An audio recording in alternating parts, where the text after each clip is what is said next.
नवरात्र के 9 दिन माता की पूजा और आराधना करने का विशेष महत्व है। लेकिन चैत्र नवरात्र के तृतीय दिन माता चंद्रघंटा की पूजा करने का विशेष महत्व होता है। तो आइए जानते हैं चैत्र नवरात्र की माता के तीसरे स्वरूप चंद्रघंटा के बारे में।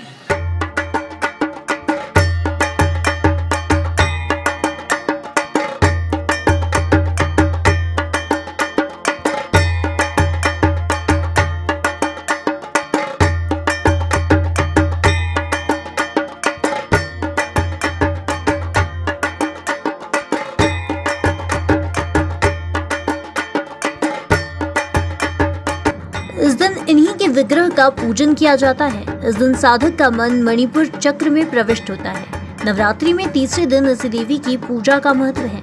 देवी का यह स्वरूप परम शांतिदायक और कल्याणकारी है।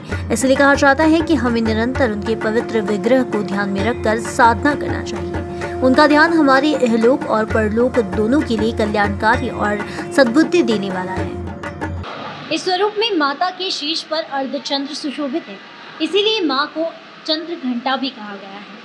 माता के स्वरूप का अंश सोने जैसा है और इसीलिए माता को चंद्रघंटा नाम से उपाधि भी दी गई है। कहा जाता है कि स्वरूप में माता के 10 हाथ हैं, जिनमें से एक हाथ में खड़ग तो दूसरे का हाथों में अन्य अस्त्र शस्त्र हैं। इस स्वरूप में माँ सिंह पर विराजमान दिखाई देती हैं और युद्ध के लिए हमेशा अग्रसर रहती हैं। इसके घंटे से भयानक ध्वनि से अत्याचारी दानव, दैत्य और राक्षस कांपते रहते हैं। इस देवी की कृपा से साधक को अलौकिक वस्तुओं के दर्शन भी होते हैं, दिव्य सुगंधियों का अनुभव होता है और इस तरह की ध्वनियां सुनाई देने लगती हैं।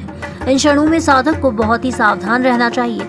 इस देवी की आराधना से साधक में वीरता और निर्भयता के साथ साथ सौम्यता और विनम्रता का विकास होता है। इसलिए हमें चाहिए कि वन, क्रम, वचन के साथ काया को विहित विधि विधान के अनुसार परिशुद्ध पवित्र करके माता चंद्रघंटा के शरणागत होकर उनकी उपासना एवं आराधना करें। चैत्र नवरात्र के तीसरे दिन माता चंद्रघंटा की पूजा करने का विशेष महत्व है।